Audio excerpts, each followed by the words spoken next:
I put such high expectations on myself just because it just doesn't seem like it should be any less. Yeah. And I think we spoke last week about this, where it's like, you know what, what's the bare minimum I can do right now? Yeah. Like I don't want to burn out. I don't want panic attacks. I don't want anxiety. I want bare minimum so that my mental state is healthy.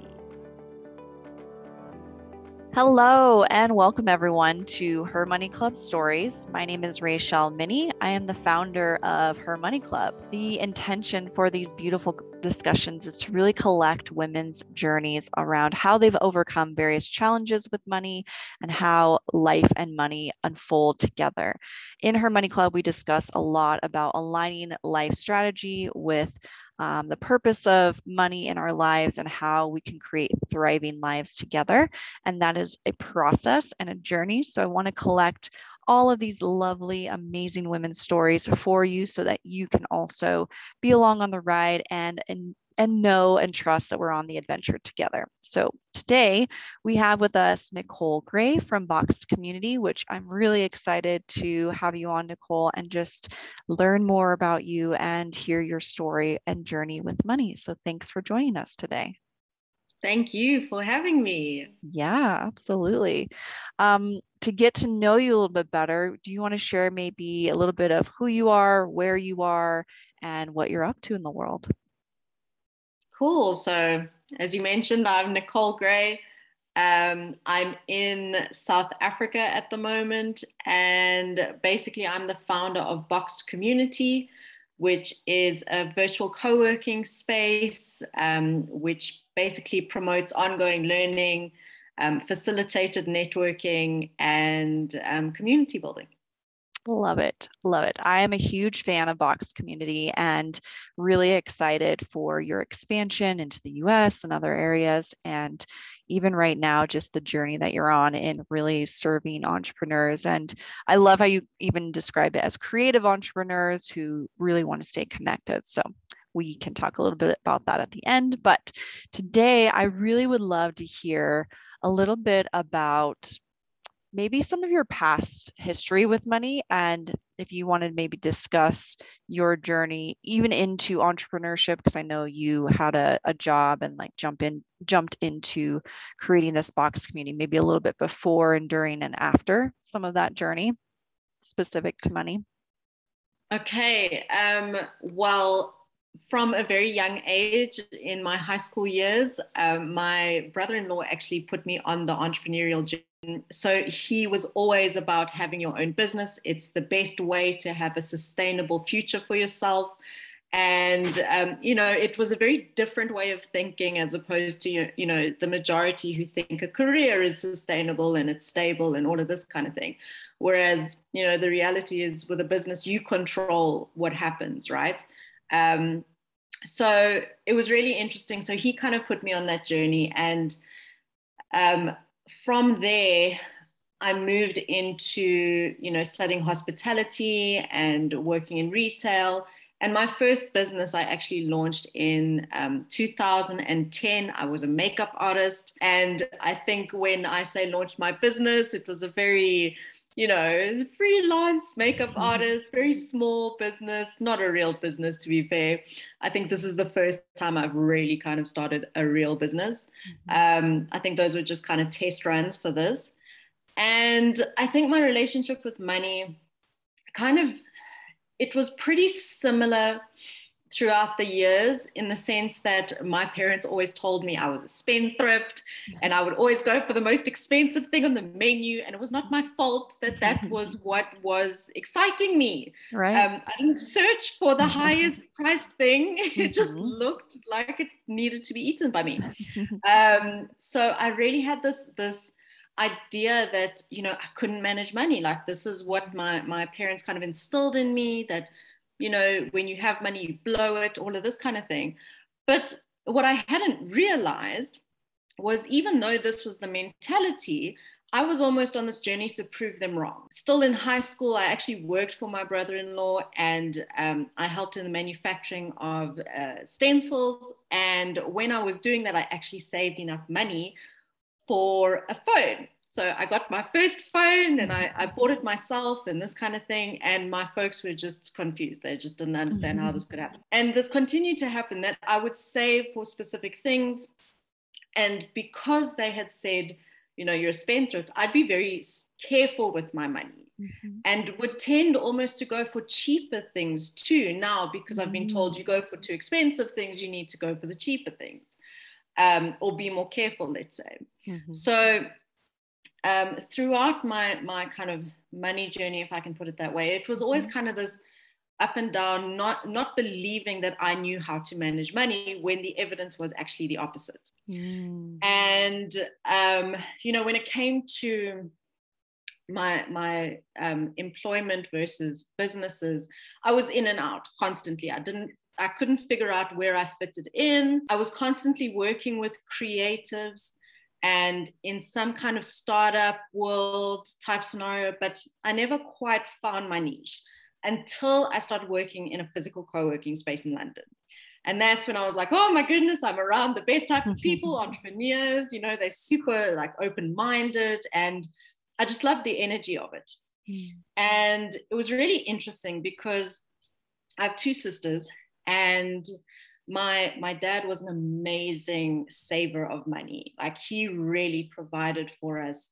He was so careful. We couldn't go on all of these nice holidays and extravagant dinners and this kind of thing, but he was super careful on how he saved and what he invested for us.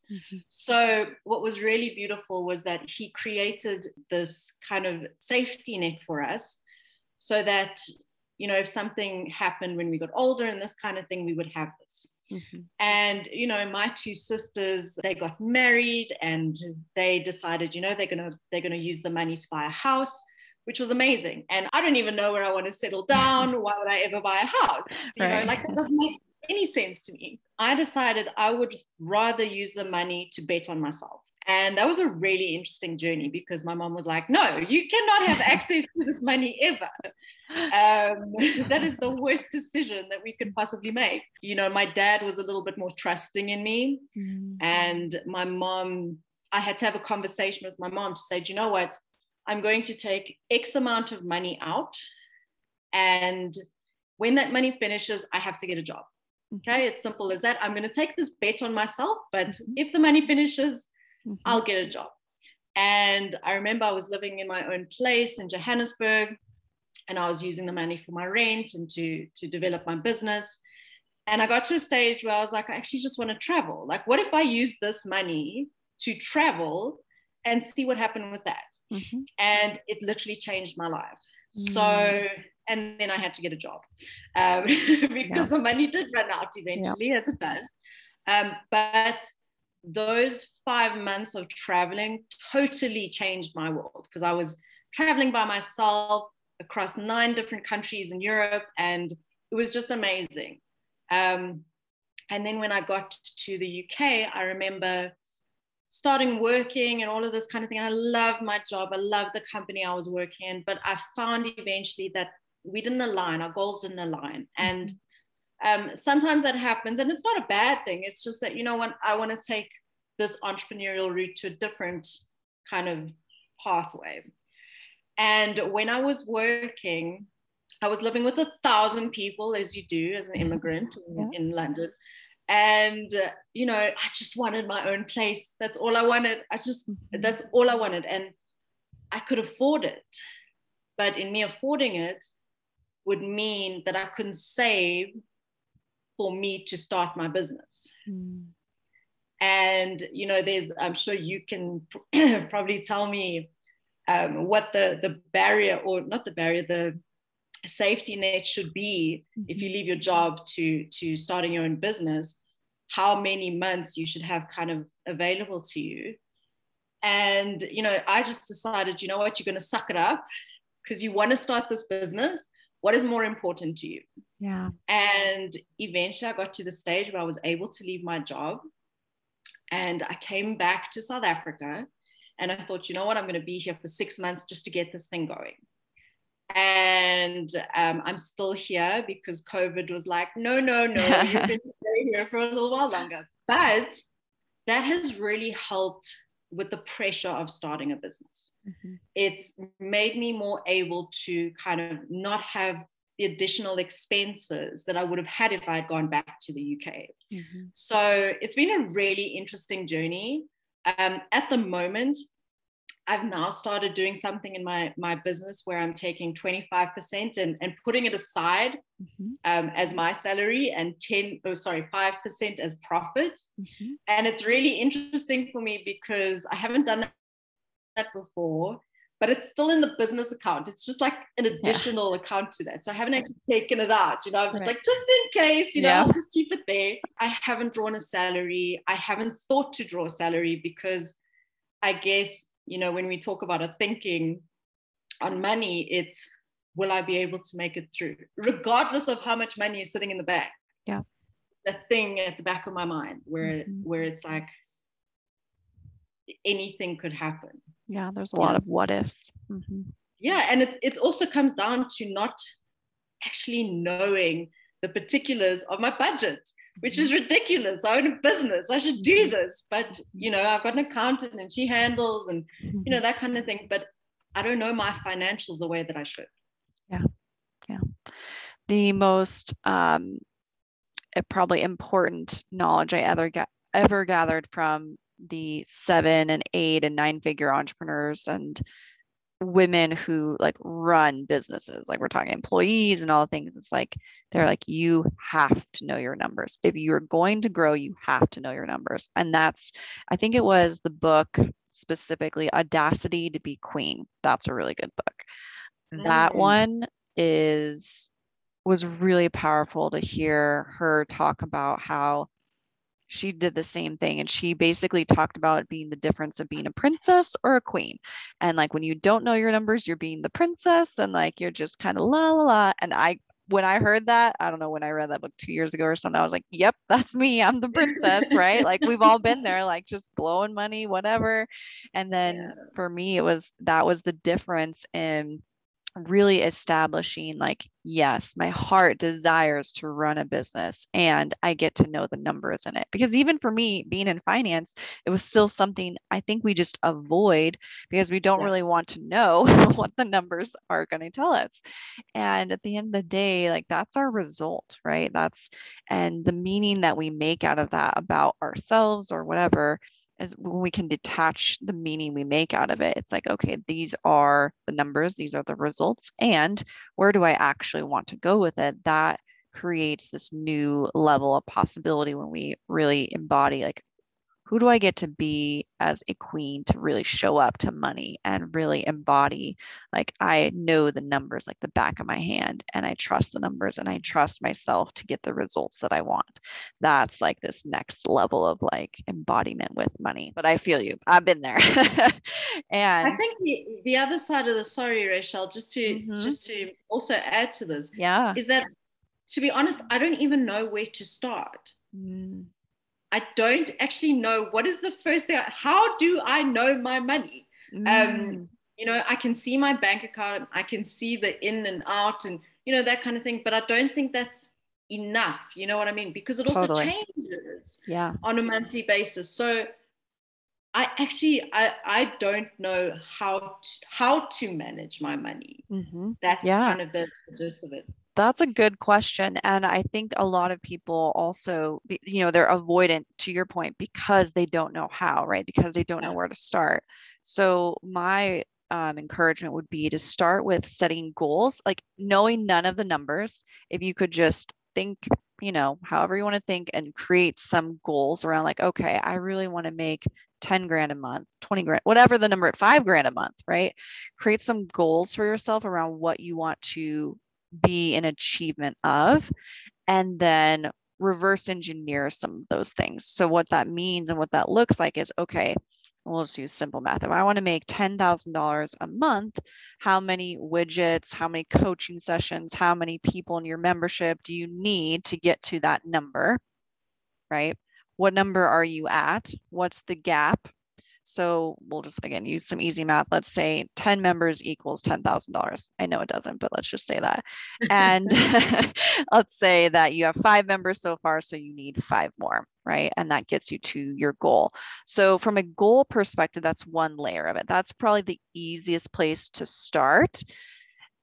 Yeah. Can I just jump in there? It's so funny that you like start with the money goals, because as much as I've created those, my focus has been on the members as opposed to alternate revenue streams. And just when you said that, I'm like, oh, like this could actually be easy. You know, I could create some, like a program that costs this amount of money and sell it to corporates, or, you know, that kind of thing, instead of focusing on this is the only way I can make money. Yes. That's crazy. Oh my gosh. I love that you just had that aha moment, because again, so many of us are like, I can only make money this one way.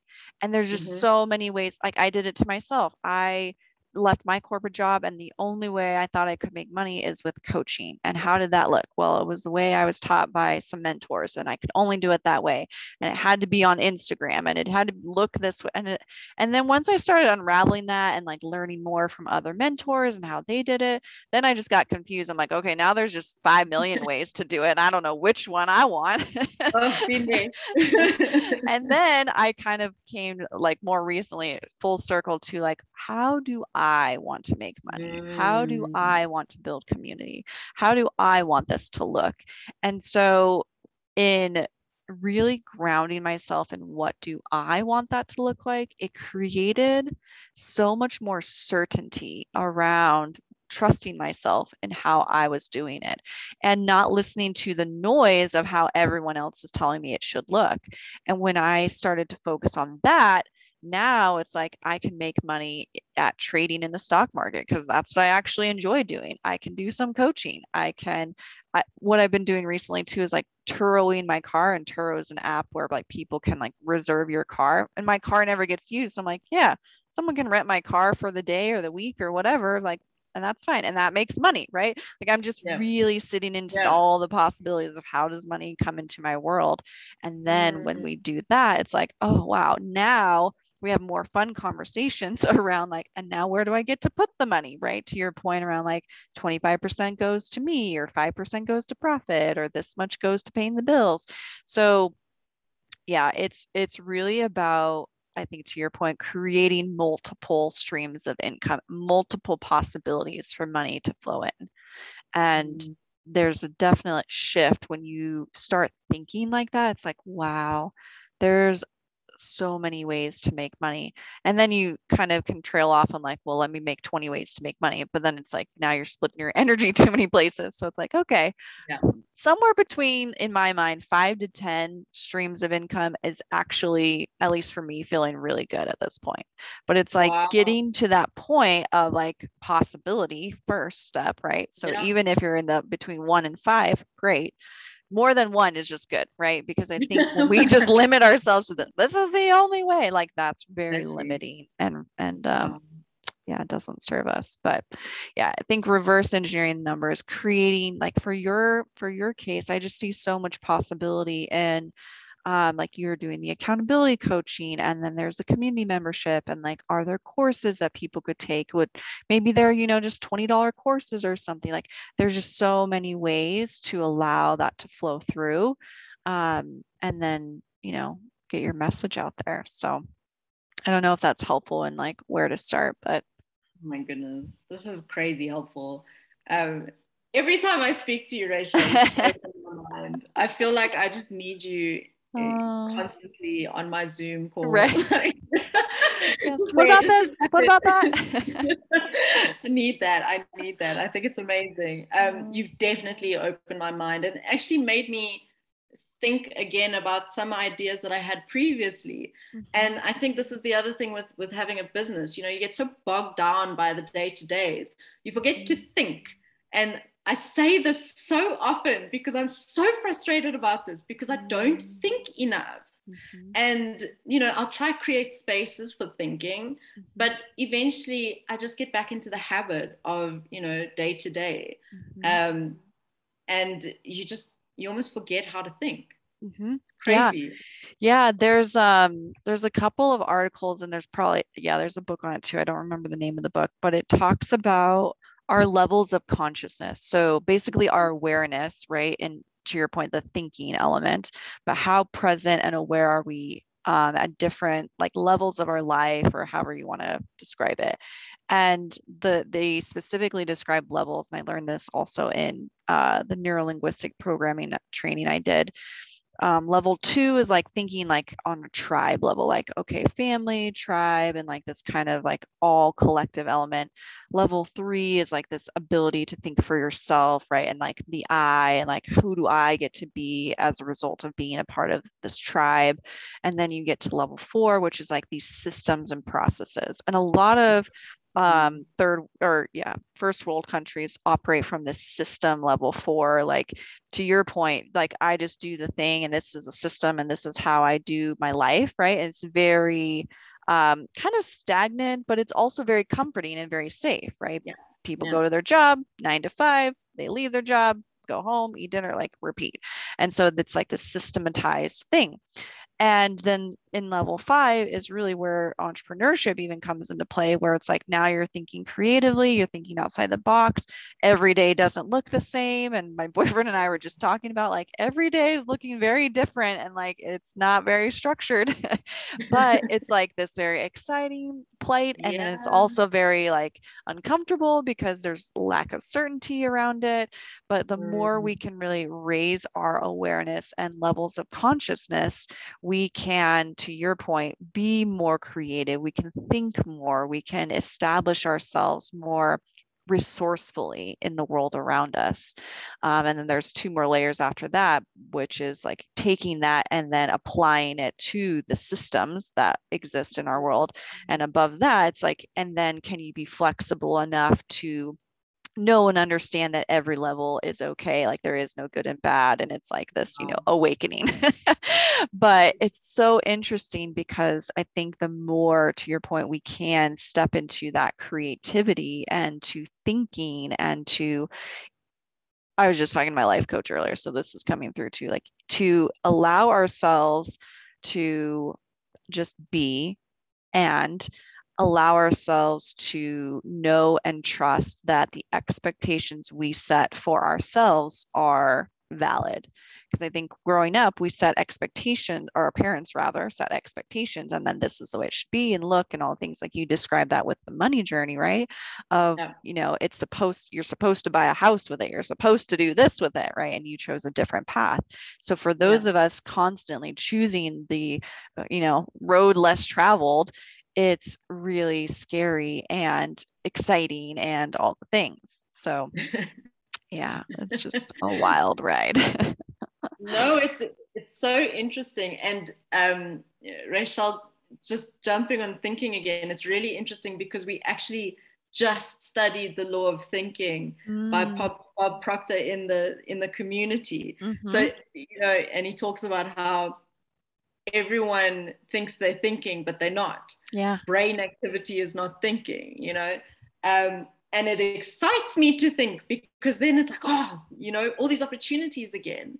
And I think, it's that I love the 6 and the 7, the 7th one specifically, to say that all of these are valid and all of these are cool. Like it's okay to be in any of these, because you don't feel like that. Like which level's the best? Yeah. Which one serves me the best, and what can I achieve the most in? And when you talk about the expectations, even that, I mean, that's something I struggle with, because I put such high expectations on myself, just because it just doesn't seem like it should be any less. Yeah. And I think we spoke last week about this, where it's like, what's the bare minimum I can do right now? Like I don't want to burn out. I don't want panic attacks. I don't want anxiety. I want bare minimum, so that my mental state is healthy. Like it hasn't been, it's scary. Yeah. And when we stop and sit with, so something else around expectations that I kind of had an aha moment about recently was, what is my expectation of myself versus what are the expectations that I am still carrying from past whatever relationships, parents, family, all friends, all the things. And I'm still holding that as my own expectation, but it's really coming from external of me, right? It's not actually coming from inside of me. It's just I've accumulated expectations at this point. And so how can I actually release more of those expectations and like really tap into like my heart's desires? Like, what do I truly desire? And recently I did that with investing in a course that I wanted to take on income trading. And I was like, I held myself like back from it because I was just like, this doesn't serve my community. This isn't really a part of what I'm doing. I'm not helping people invest, but I wanted it for myself. And so it felt very selfish to like go down that path. And then I was like, that's what I want. Like, why am I holding my own self back? And because of some expectation that I've decided on based on like how running a business should look or how coaching should look or all these things, it's like, just go do the thing. And so when I finally like took the plunge, I was like, oh, this feels amazing. Like I am so much more in my own joy, my own passion, like in doing that for myself and having my own growth in that. Like it's very technical. It's not something I'm going to teach because people won't understand it, but it's like, that's for me and that's okay. And so like in following that, that's created even another source of income. So it's just like the more we tap into like that inner desire and trust it and like release all these expectations of ourselves. And to your point, like what is the bare minimum I can do to show up for and to create the same freaking result? Like, let's do that. And then the 10 or 5 to 10 income streams doesn't sound as scary based on the energy, right? Yeah. So if you are putting X amount of energy, or you're transferring X amount of energy, or you're delegating, which is allowing you to have more energy, then you have these other avenues that you can dive deeper into. I mean, one of mine is painting. Like I don't paint enough, and it's not income trading. It's something that I'm passionate about that is just for me, but it's almost started to feel like more work. And that's a crazy experience to have, because it's something that I'm doing for pleasure and something that I'm doing to release, but it's me having to show up again and me having to create something and do something, and it must finish, because I'm not spending ages and ages on this thing. I've got X amount of time and it must be done. And it's again that expectations, like you must do stuff in a specific amount of time. You can't leave it. It's really scary sometimes when you put that on yourself. And the more we can like relinquish that, it's like just so much more opens up. And what came through for me recently is just like the ease. Like how much more ease can we have when we release those expectations and when we just show up and simply be. And even in like the energy and the momentum that's created in that, it's like when we show up and we are being joyful, we're being passionate, like that creates energy and it's easy. It's not, to your point, like this, do learn, have to do it this time. And these are the expectations. Then these boxes essentially we're putting ourselves in constantly are creating our life. And when we release some of that, it's just so much more fun and powerful, and then money gets made too somehow along the way. So I just encourage everyone to like release more of those expectations, because the more possibility you can dive into, the more money can actually be created as just a like subsequent event of finding your joy. That's a crazy understanding. I think I still have to move into that. The whole thing, if you build it, they will come. No. I have another client. We were discussing that yesterday, and she's building a community as well. And she was telling me her new like course she's offering. And I was like, okay, so how are you going to market it? Do you have this? Do you have that? I'm going through this like long list of things. And she's like, no, I thought if I just created it, like they'll just buy it. I'm like, not quite how it works, and you know better. Oh, So, yeah, but we've all been there. Someone will find us and discover us, and it'll just be easy. And people will get it, right? Yeah. Like we automatically assume people will just get it. Mm-hmm.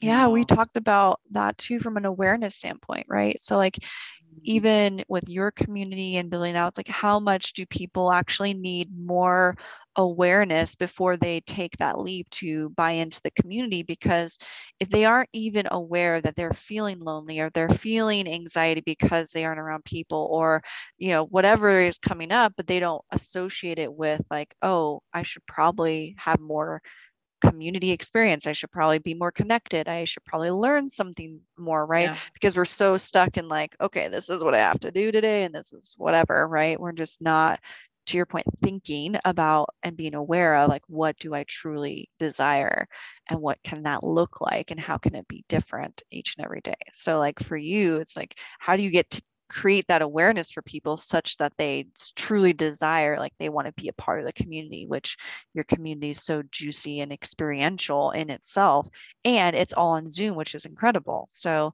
having that ability and capacity to share that with the world is like, I think, really amazing. So I just love everything that you're doing. It's so cool. Thank you. I love the reassurance. It really helps. I'm curious, and I like to ask everyone this because I think it's a fun question to discuss. It's not really fun to feel, but what do you feel like is your biggest fear with money, or the thing that scares you the most about money or has in the past? My ability to manage it. I think we discussed it a little bit previously, but it is that it's, I don't know why we don't want to know, because it's going to make it better. You know what I mean? Like knowing is going to help the situation. It's not going to detract. It's going to give you that information you need. But for some reason, I'm scared to know. I'm scared to know the reality of what this looks like. And this is business and personal. I have this fear around, I just don't have enough money. There isn't enough money. How am I ever going to do X, Y, and Z? How am I going to travel the world? How am I going to, I've got a lot of expectations with regards to that. And it's funny because there isn't a lack of money. There really isn't. It's not like I'm struggling or anything like that. It's just this, I don't know, fear of losing it. But I'm also very aware that there's an abundance of money and that it's not the end of the world. And even if my business fails, I can easily get a job.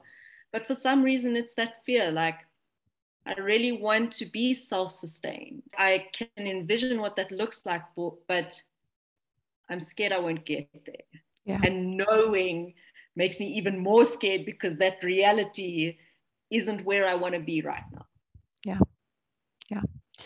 What was kind of pivotal, I had a similar journey of like transitioning to maybe having more than enough, like, but just barely, right? Like, and the fear of losing it. And what really supported me in that was like changing my mindset around like, okay, if I'm focusing all of my attention and energy on like, how do I not lose this? Or to your point, like, how do I travel? How do I do all these things and like not lose money? It's like, what does it look like instead to just tell myself that I am maintaining money, I am growing money.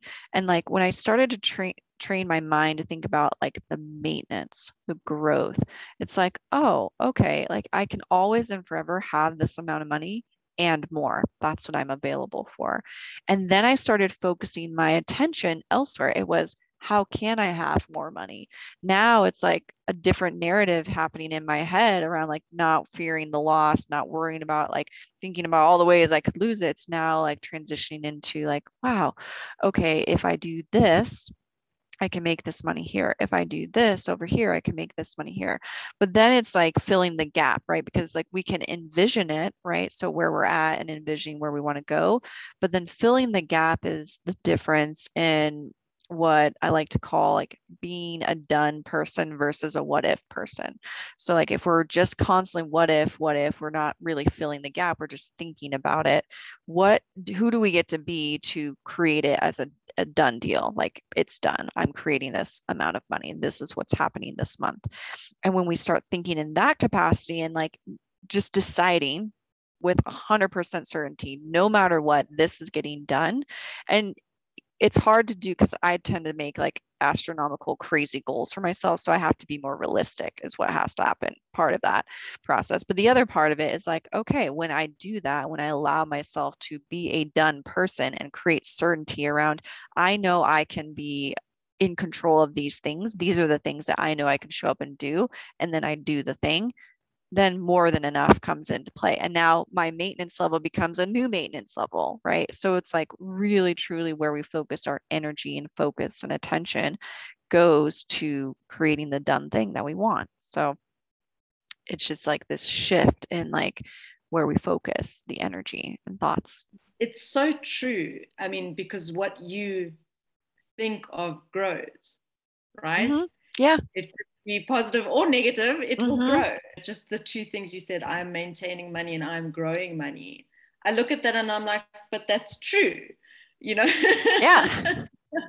But it's true, you know, there's no, but perhaps in certain accounts, it might not be the same thing. But if I look at my business specifically, like that is the reality.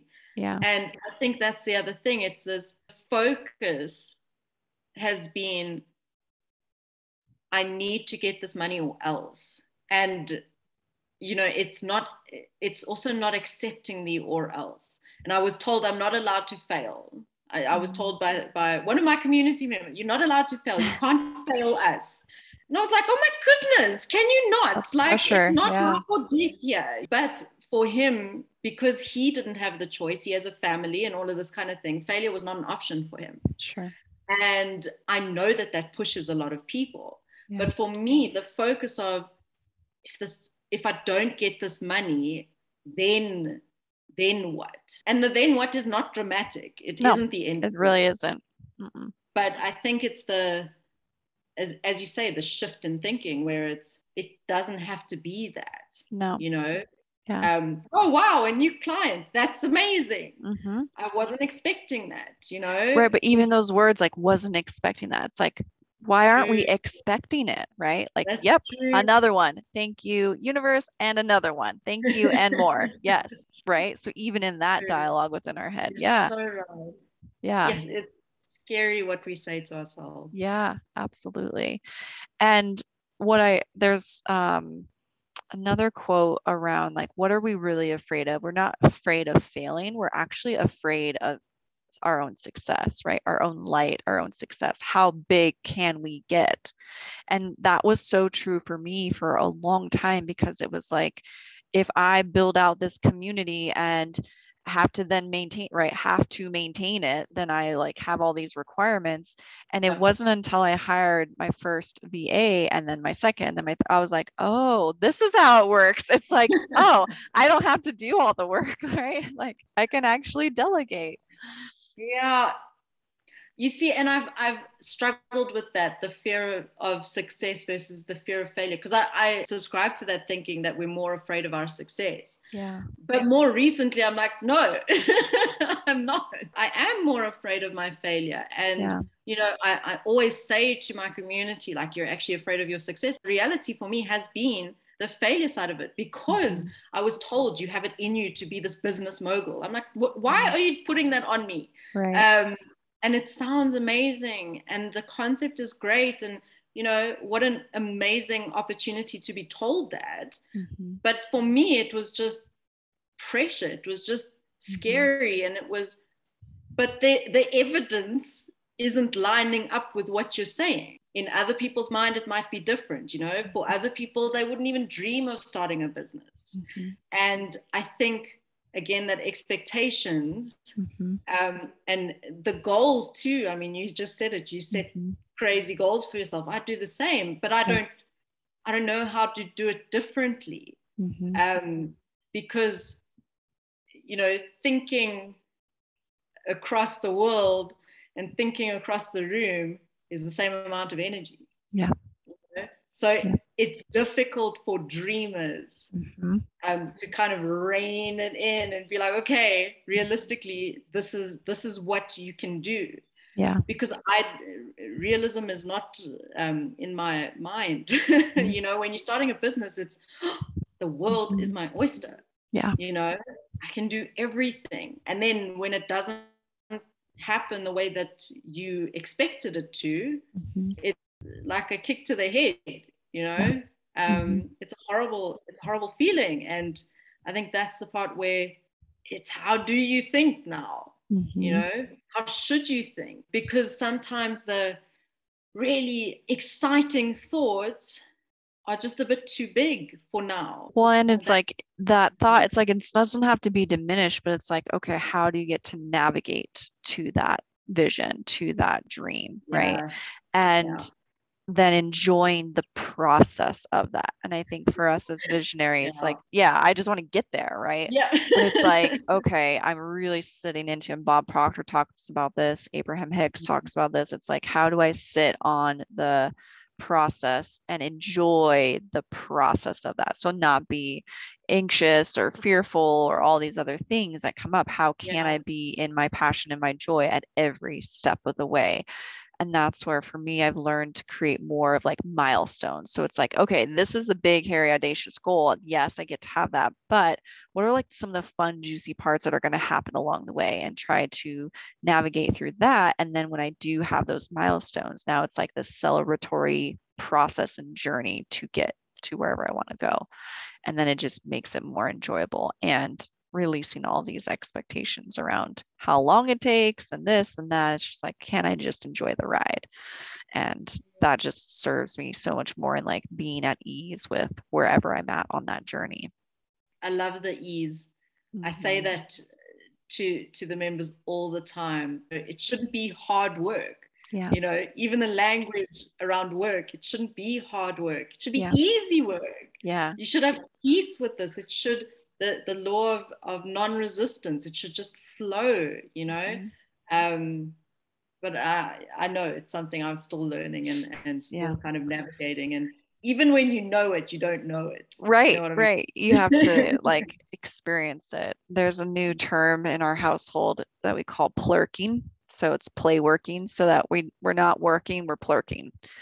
Even just to change the language around how we define or look at the expectations of work, right? It's like, can we just call it something different so that we can remind ourselves like, this gets to be fun, this gets to be an experience and an enjoyable. If you want to share a little bit more about your community and where people can find you in your community. Cool. So, as I mentioned at the beginning, Box Community is a virtual co-working space. We connect on Zoom. We have daily activities, and we do activities from actual virtual co-working with the Pomodoro technique, deep work sessions.